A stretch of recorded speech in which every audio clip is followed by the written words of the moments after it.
Now I'm hearing through the grapevine that Danny Garcia can potentially return in the fall, October, November. And obviously, if you've been following the Errol Spence call out, Errol Spence has a date supposed to be in September. He's not trying to fight any later than October.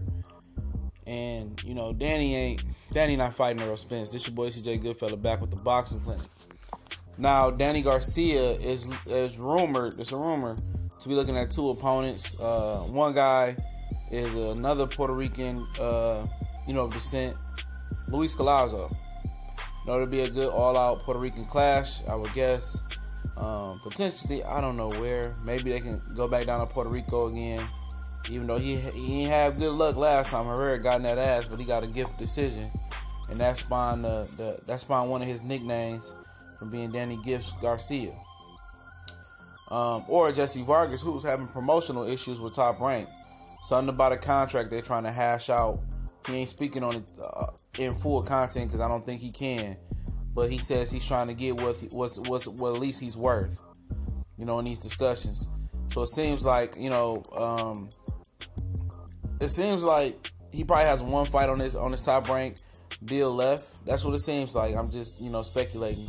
And they're trying to get him to sign an extension. If we talking about contract and deals, so, that was his fault. He should have just stayed with Al Haymon Mayweather. Bob Arum gave him a deal, but you can't say it was a raw deal because we seen Jessie Vargas on Showtime for like 3 straight years in subpar fights. And a lot of people felt like he got the gift end of decisions on a lot of fights once he joined Top Rank. But, both fights would be good, in my opinion. I don't have anything against Danny Garcia, but when people start doing bullshit and making career decisions and business moves in the sport of boxing and seem they don't want to fight the best, then I'm going to criticize you. I supported Danny Garcia. I was one of the first people to say that he would beat Lucas Matisse. I was right.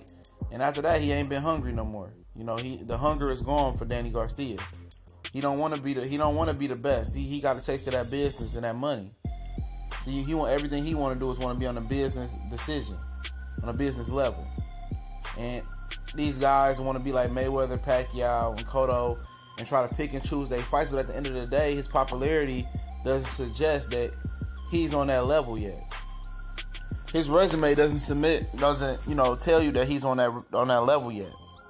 He hasn't reached it, and he thinks he's bigger than what he is. He hasn't reached that level. You haven't had that marquee win.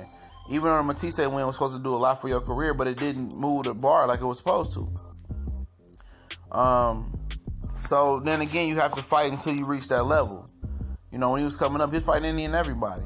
Fighting the bottom of the barrel, worked his way up, wasn't supposed to be world champion. He wasn't supposed to be Eric Morales, wasn't supposed to be Amir Khan, wasn't supposed to be Kendall Holt. Stuff, people of that nature. So at the end of the day, everybody wants to be Mayweather, Pacquiao, and Cotto, but they don't want to put that work in that those guys did. All the blood, sweat, and tears, the big fights, the win, lose, or draw, they did that. You got to earn that. But as far as, both of these guys, which one I would like to see more? Probably Jessie Vargas. Hopefully he hashes out his, if the report is true, hopefully he hashes out his, or the rumor is true, hash out his thing with Top Rank. That'll be a good fight. I think it'll be a solid fight. I want to see Jessie Vargas versus Kell Brook. That would have been a winnable fight for Jessie Vargas for the simple fact Kell Brook, is coming back now. It was before he went up to fight Golovkin. So it would have been a good fight. It would have been a winnable fight still, in my opinion. But I think the Jessie Vargas fight is the fight that I would want to see most. It's a crossover fight between Al Haymon and Bob Arum. It would kind of, mend a relationship. It'll kind of, make a deal. It kind of, solidify their deal because, Al Haymon, since Bob Arum lost the lawsuit, they made a pact that they'd be work together now. And Al Haymon has sent his fighters over to HBO. Now it's time to, send Bob Arum to send one of these guys over to PBC. And I don't think he'd mind sending Jessie Vargas over there in a very winnable fight for Jessie Vargas. He's been out the ring a little bit, but he's reinvented himself under Dewey Cooper. He's doing a lot of things, unorthodox to what he used to do. He used to be a basic 1-2 puncher, textbook guy. He's doing a lot of things out the box now. Luis Collazo would be a good fight too. Wouldn't be a bad cancellation prize. Just not that Sammy Vasquez, got solid power, good fighter. A year older, so we don't know what else. He fought Sammy this year, but We don't know what else he got, left in the tank, but he always pulling some shit out his ass. He's a good fighter. He's a guy I always like to see. He gave Thurman some trouble as well. Ricky Hatton was a former world title holder, WBA, back in 2005, 2006. So, definitely both. I mean, definitely not bad fights, but they're definitely not Errol Spence.